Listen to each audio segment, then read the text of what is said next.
I'm Lena Monroe. I'm 32 now, and the only reason I came back was her wedding. I thought maybe this time they'd remember I was still part of the family, but nothing had changed. They placed my seat in the kitchen next to the staff's coffee pot. No greeting, no glance. What happened after that?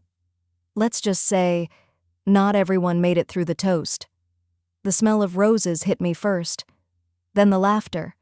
Soft classical music played through the speakers as I stepped into the grand foyer of the Harrington estate, where Haley's wedding was being held. Everyone looked immaculate, glowing under chandeliers the size of small planets. My heels clicked against the marble floor, but no one turned, not even my mother. I stood there for a second longer than I should have, holding the carefully wrapped gift in both hands, like a guest unsure if she belonged.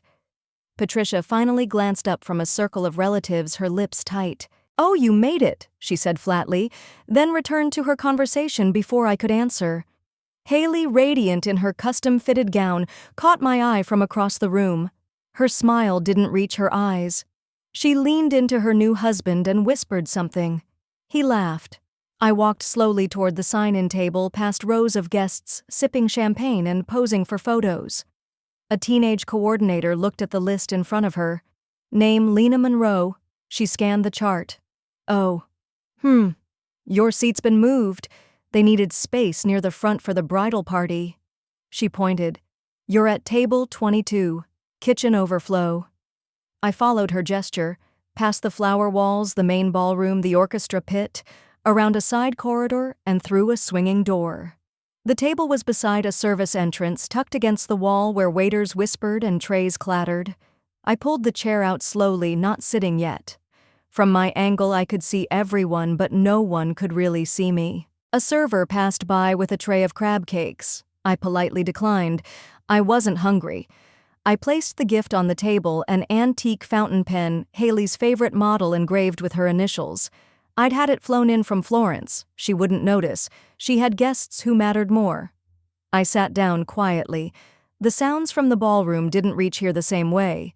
They came filtered like through a wall of water. A bridesmaid rushed past me, not even glancing in my direction. "Do you have any extra lip gloss?" she asked a waitress. I blinked, realizing she hadn't seen me at all. "Richard?" My father eventually peeked in. "You okay back here?" he asked. I smiled. "It's fine." He nodded, uncomfortable, and left before I could add more. It wasn't that I expected fanfare, but I had shown up. I had RSVP'd. I had written a check. I watched Haley and her new husband do their first dance, spinning effortlessly under golden lights while the room cheered. Their song was one we used to sing together as kids. Funny how memories could get reassigned without your consent. A waiter dropped a spoon behind me. I flinched slightly at the clang. No one noticed. I took out my phone and looked at the time. No messages. Not even a thanks for coming from Haley. From across the kitchen doorway, I saw Patricia laughing with the Jensen family, David Jensen, CEO of a firm I happened to know very well. They didn't know I was watching. They never really had, and they certainly didn't know what was coming. A breeze from the swinging door behind me made the tablecloth flutter slightly. I folded my hands in my lap, resting them on the edge of my black silk dress. It wasn't new. It wasn't loud. It was just enough. Just like me. From the kitchen, a sous chef cursed under his breath. A timer beeped.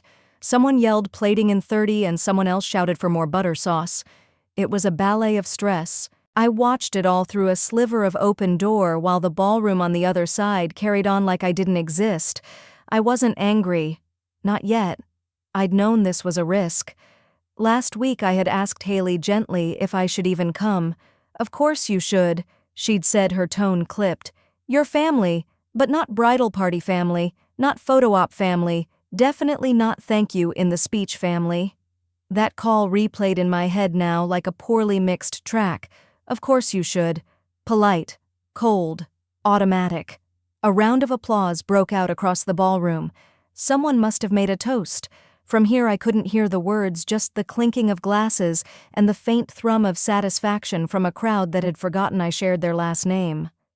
I checked my phone again. Still nothing.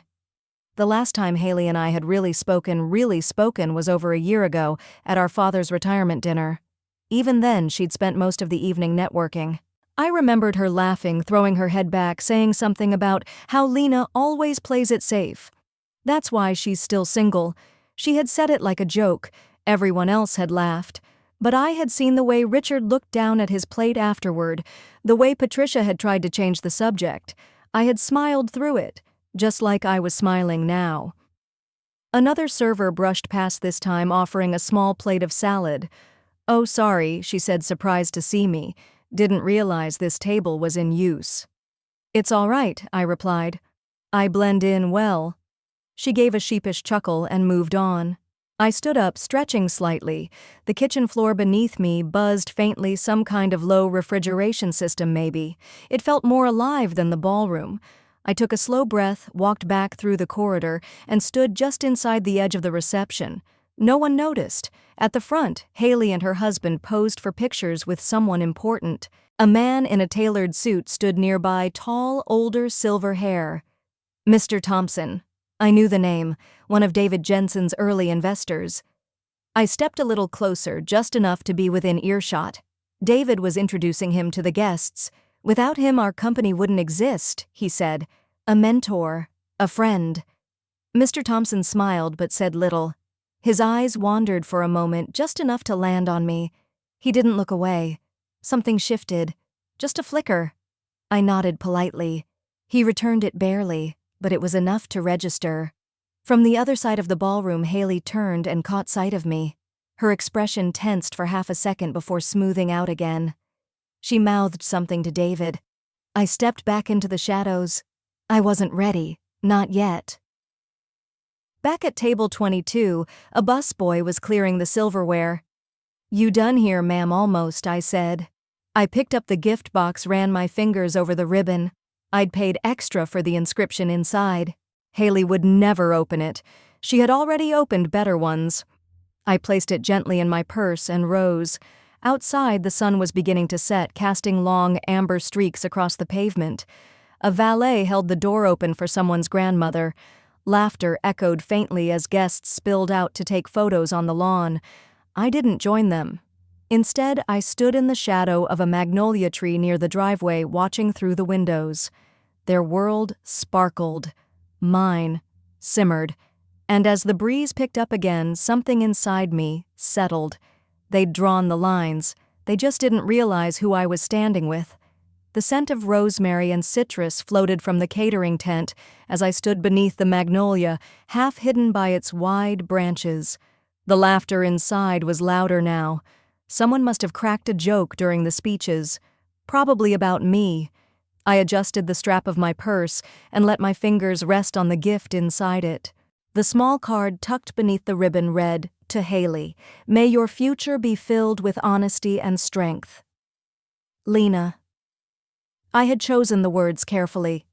A burst of camera flashes drew my gaze back to the lawn. Haley and David were now posing with Patricia and Richard, our parents. Patricia's hand rested proudly on Haley's arm. Richard, as always, stood slightly stiff, like he never quite knew how to belong in family photos. None of them noticed the absence of their eldest daughter. I heard the faint click of a lighter and turned. A waiter on break nodded at me as he lit his cigarette. "Not much of a party back here, huh?" he joked. I gave him a half smile. "Depends on what you're celebrating." He raised a brow, exhaled smoke, and wandered away. I looked down at my shoes. A speck of mud clung to the heel from when I had stepped off the walkway earlier. I crouched to wipe it off, then paused. The heels were new. Bought for this wedding. They didn't hurt, but I had expected them to. Back inside, music started, something upbeat and expensive sounding. A dance was beginning, the kind where guests crowd around the newlyweds and pretend nothing else in the world matters. I stepped forward toward the glass doors my reflection caught in the panes. For a moment I studied myself, not out of vanity, but to see what they saw. Just Lena. Not CEO Lena, not the woman who'd signed off on funding rounds, not the woman who had brokered the last deal that kept David Jensen's company afloat 2 quarters ago. Just the sister who blends in well. A hand touched my shoulder. I turned. It was Mr. Thompson. He held 2 champagne flutes, offering me one wordlessly. "I wasn't sure if you drank," he said after a pause. "Today I do," I replied quietly, taking the glass. We stood there side by side, looking in. "She's a beautiful bride," he said. I nodded. "She is." She also forgot who brought David to the table. I didn't respond. Just sipped. "She doesn't know you signed the bridge deal, no? Will she?" I looked down at the flute in my hand. "That's up to David." He gave a low chuckle. "He won't last long if he forgets who built his runway." Another pause. Then, "Would you like me to say something?" I shook my head. "Not yet." He tilted his glass toward mine in a soft clink. "Smart." And then he walked inside. I stayed behind a few more minutes, watching through the glass as Mr. Thompson joined the circle. David lit up clearly, eager to show him off. Haley looped her arm around David's, her eyes flicking once, just once, toward the door. I was still there, but I wasn't waiting anymore. I turned and walked away, leaving the clink of glasses and camera flashes behind. The wind tugged at the hem of my dress. Somewhere behind me, music swelled. But the only sound I really heard was the crunch of gravel beneath my feet. Not angry, not sad, just done. The next morning, I returned to the city with the silence still clinging to me like a thin film. I didn't rush to check my phone, didn't look for missed calls or messages. I already knew there wouldn't be any. Monday arrived gray and slow. At Jensen & Co., the receptionists smiled like always. No one at the firm knew about the weekend except David, and he wasn't in yet. I sat at my desk, opened the investor brief for the upcoming quarterly review, and began reading. Bullet point after bullet point about projections, about margins, about timelines. At 10:23 a.m., David finally walked in, flanked by his assistant. His tie was slightly off-center, and his eyes avoided mine. "Morning," I said casually, as we crossed paths at the espresso machine. He offered a tight smile. "Morning, Lena." Nothing more. I watched him walk to the glass conference room. Behind that door, he would speak with Mr. Thompson later today, about funding, about Phase 2, about how everything looked promising. He wouldn't mention my name. He never did. At noon, my office phone buzzed. It was reception. "Ms. Monroe, your mother's on line 1. I let it ring twice before picking up. "Hi, Mom." "Oh, Lena." Patricia sighed, her voice full of practiced guilt. "I didn't get a chance to talk to you at the wedding. Things were hectic." I noticed. A pause. Haley felt terrible about the seating. We had so many guests and the coordinator was under stress. I was next to the kitchen mom. Well, she chuckled awkwardly, at least it was close to the food. I didn't reply. Anyway, she continued quickly, "I wanted to thank you for the gift. It was very thoughtful." "Haley said you left early." I did. Without saying goodbye, there didn't seem to be a line forming. Another silence stretched thin between us. "I just hope we can move past this," Patricia said finally. "It was Haley's big day. Don't make it about you." That sentence, "don't make it about you," sat in the center of my chest long after the call ended. That afternoon, I stepped into the conference room ahead of David's meeting with Thompson, just to check the AV setup, just to make sure the numbers aligned. David didn't look up from his phone. Got everything I asked, tapping the folder. He nodded. "It's fine. You'll mention the seed fund origin not relevant. It is to Mr. Thompson." He finally looked at me. "Lena, let me handle this, okay? You've done your part. No need to insert yourself. Insert myself." I looked down at the packet, then back at him. "Good luck," I said, and walked out. From the hallway window, I watched them meet. David gestured confidently. Mr. Thompson listened. A few nods. A smile here, a firm handshake there. But then Thompson's eyes flicked past David to the glass to me. He gave a brief nod, small, subtle, but he saw me. That evening, I was back in my apartment sipping tea when a message lit up my phone. From Haley. "Heard you ran into Mr. Thompson today." "Weird, right? David said you looked intense. LOL. Hope all's good." No apology, no context. Just a jab masked as banter. I didn't reply. Instead, I pulled out a drawer from my desk, retrieving a printed version of the initial investor deck. My name wasn't on the cover, but it was in the footnotes, buried deep. I highlighted it in yellow. Then I folded the page and slipped it into an envelope. No note, no return address. Just her name, Haley Monroe. Wednesday evening brought another invitation, this time to a post-wedding family dinner hosted by her in-laws. The message came from Haley, of course. Breezy tone, pink heart emoji. Hope you can make it. It'll be small, just close family, close family. I stared at the screen longer than I should have. Then I typed, sure. See you there. Not because I wanted to go, but because I needed to see what would happen if I didn't shrink anymore. The dinner was at a downtown restaurant with white tablecloths and curated lighting. As I arrived, I saw them through the glass window, Haley radiant in soft pink, David leaning back owning space, Mom and Dad, even Aunt Regina, who hadn't shown up to my graduation but never missed a Monroe photo op. The hostess looked at me as I approached. Name, she asked. Lena Monroe. She scanned the list, smiled politely, then gestured to the far end. We have you right over there. Right over there meant a small table at the edge of the private room, half shielded by a potted plant. I blinked. No name card on the table, no chair pulled out. I didn't sit. Instead, I walked slowly around the perimeter toward the main cluster of tables where everyone laughed, sipped wine, and passed bread rolls. As I reached Haley, she looked up mid-sentence. Oh, she said, smile faltering. You made it. I did. We weren't sure if you got the invite. You sent it. Right. She giggled, looking down at her phone. Anyway, we're a bit tight on seats, but feel free to grab a drink. There was a free chair between Aunt Regina and the waiter's station, but no one offered it. No one even looked up long enough to register what was happening. I turned, walked back to the fringe, and stood. No one called after me. Then, as I began to head toward the exit, I passed Mr. Thompson. He wasn't supposed to be there. But of course, he was. David's new investor ties included old golf buddies and philanthropic board members. He caught my eye. Paused. Lena. I nodded. Evening. You leaving already? Apparently I was early. He raised an eyebrow. That so I didn't explain. Just gave a polite smile, but as I turned again, his voice came quietly. You're the reason the Westbridge proposal got funded, aren't you? I stopped. His tone wasn't accusatory. It was impressed. I recognize your formatting, he said with a short chuckle. David's version didn't have the sector analysis. That was you. I didn't respond. I keep track of who actually builds things, he added, even when others put their name on them. Then he gave me a simple nod, more acknowledgement than I'd gotten from my own family in years, and walked into the room.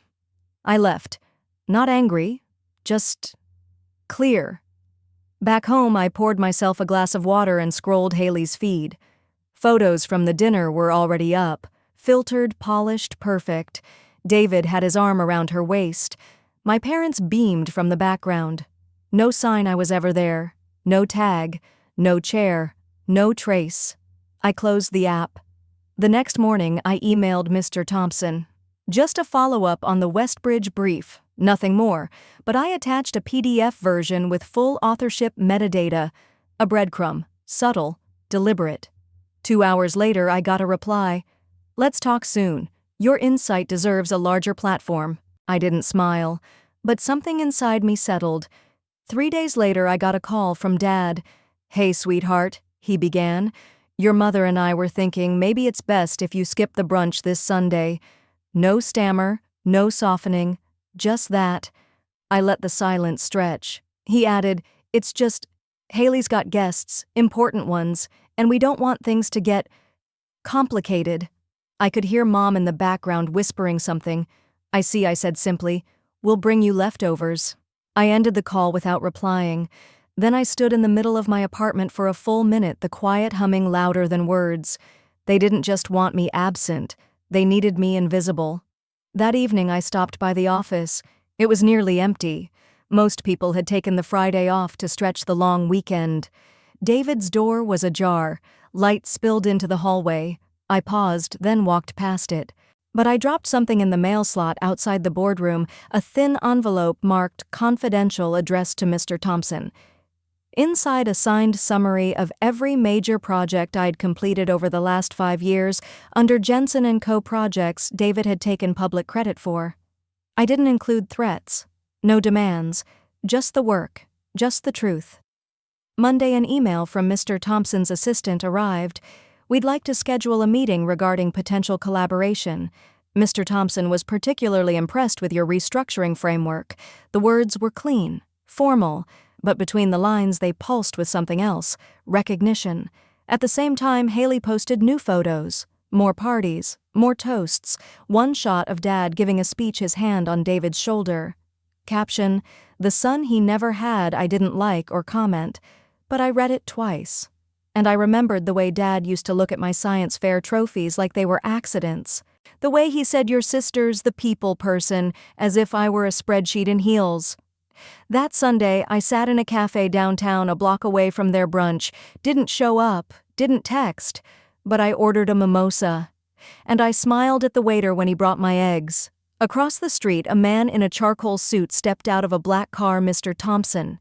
He looked around, pulled out his phone, dialed. Mine rang. "I'm outside," he said. "Would you like to come in?" A pause, then, "No, walk with me. We have better things to build." So I stood, left my glass half full, and followed him into the morning, not to prove anything, but because they'd already said I didn't count, and now I didn't need to ask. The wedding day arrived under a soft gray sky, the kind that makes everything look like it's been slightly desaturated. Haley had chosen an elegant vineyard an hour outside the city, ivory flowers everywhere, linen napkins folded like birds, a string quartet rehearsing under the gazebo. I arrived alone. No one greeted me at the entrance. A younger cousin glanced over and said, "Oh, you came before disappearing toward the buffet." A clipboard woman with a headset pointed me toward the staff side entrance. "I'm a guest," I said. She checked her list, frowned slightly, and said, "You're Lena?" I nodded. "Ah, yes. Monroe, right. You're seated with catering staff for now. We had some layout shifts." And just like that, I was guided through the side corridor into a narrow kitchen space where 3 servers were folding napkins and a busboy was pouring soda into glasses. My name card sat at a small table next to the industrial fridge. I didn't make a scene. I sat. The sounds of silverware and muffled laughter filtered in from the tent. Toasts began. A cheer erupted. I sipped water from a paper cup. An older waiter glanced at me clearly, unsure whether I was staff or not. "Would you like the salmon or the vegetarian option?" "Whichever's easier," I replied. He nodded, disappeared, then returned quietly with a plated meal. I placed my cloth napkin on my lap, cut into the fish, chewed slowly. When I looked up, I caught my reflection in the chrome panel of the fridge door, calm, composed eyes steady. Outside, Haley laughed loudly. Someone clinked a fork to glass. The speech had begun. David's voice echoed. I still remember when Haley told me about her family, her real support system, the ones who show up, who stand by her. More laughter. Then, and to my future father-in-law, who saw something in me. I'll do everything to honor that trust. I set my fork down, wiped my lips, and stood. Just as I turned to leave the kitchen, Mr. Thompson entered, looking slightly out of place in a slate blue suit that somehow made the venue seem smaller. He held a small envelope. "They didn't see you arrive," he said. I smiled faintly. "They usually don't." He stepped closer. "This is your equity transfer. Jensen & Co. is no longer in David's name. You now own 51%. I blinked once. Effective as of 9 a.m. this morning. I didn't announce it earlier. I thought. He paused, glancing around the industrial kitchen. "You might want to choose how this unfolds." I took the envelope, felt the weight of it, simple, sharp, clean. "Thank you," I said. He added, "They just introduced David to the crowd as the next venture partner." I nodded once, then walked toward the tent, heels clicking softly on the tile. Outside, the music had paused, and so had the laughter. The tent hushed as I entered. The quartet had paused mid-note, unsure whether to continue. Haley stood at the front, her dress pristine, one hand gently resting on David's chest. His smile faltered the second he saw me. Someone in the crowd whispered my name. I didn't say a word. I simply walked to an empty chair in the second row, one that hadn't been set with a name card, and sat down. Mr. Thompson trailed behind, stopping beside a man with a clipboard. They exchanged a few hushed words. The man paled, then quickly stepped aside. David cleared his throat. "Lena," he said, feigning warmth, "I didn't realize you'd made it." I looked at him, then to Haley. Her smile tightened. "They said you weren't coming." I said nothing.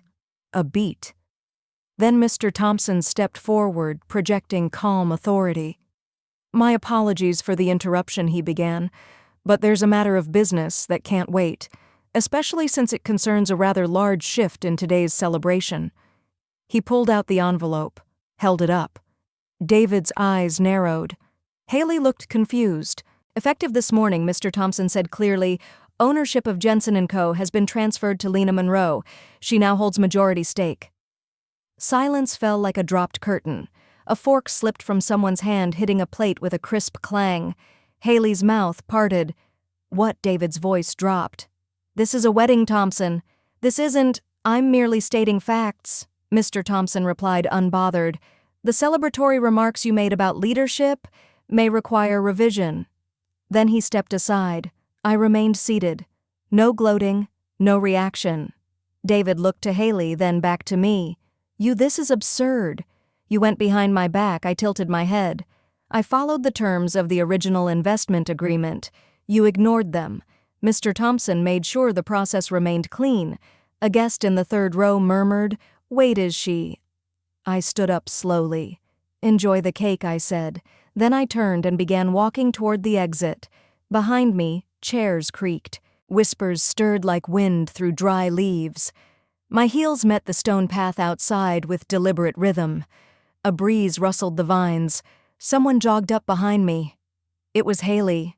"Lena," she said, catching her breath. "You really did that?" I turned to her. She looked smaller than I remembered, still beautiful but shaken. "You put me in the kitchen," I said, "at your wedding." Her mouth opened, closed. "That's not," she began. "I didn't come to ruin anything," I said calmly. "I came because I thought, maybe this time you'd remember I'm your sister." A long pause. She didn't speak, didn't apologize, didn't reach out, just stood there. I gave her a small nod, then walked away. Behind me, the quartet started playing again, but the notes sounded unsure, like even they were questioning the script now. I didn't look back as I crossed the stone arch into the garden parking area. The soft crunch of gravel under my shoes felt louder than the entire ceremony behind me. A few guests had trickled out, murmuring things they thought I couldn't hear. "Did you know she was an investor?" "No, but I heard she built her own firm." She looked so calm, like she's done this before. I reached my car, a modest black sedan tucked between a Rolls and a vintage Jaguar. Fitting, I thought.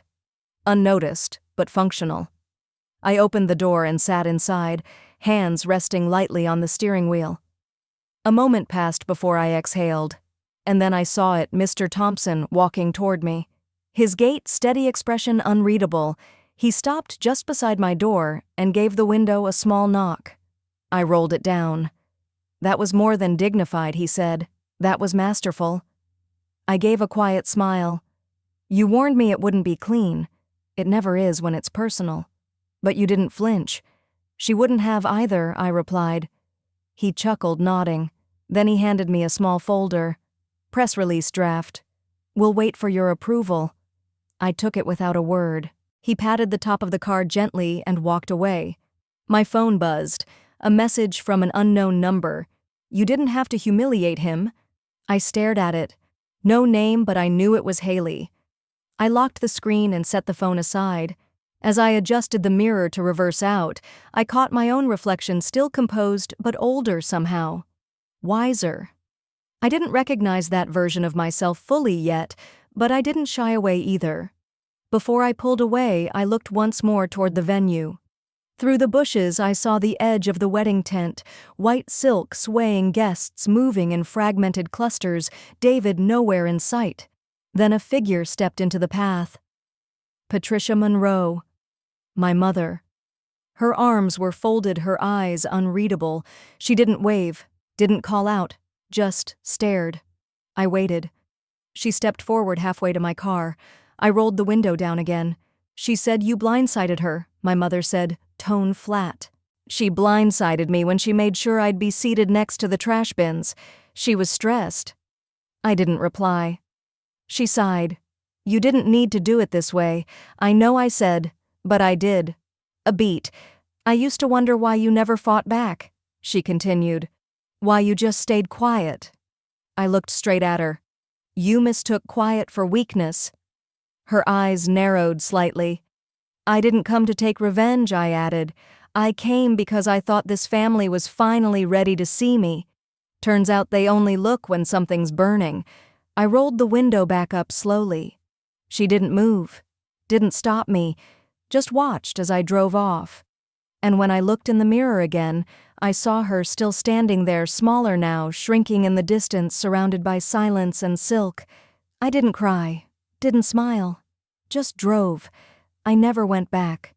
Sometimes it's not the loudest voice that changes the room, just the one that finally stands without apology. Some doors close without a sound, and still when they do, the whole house feels it.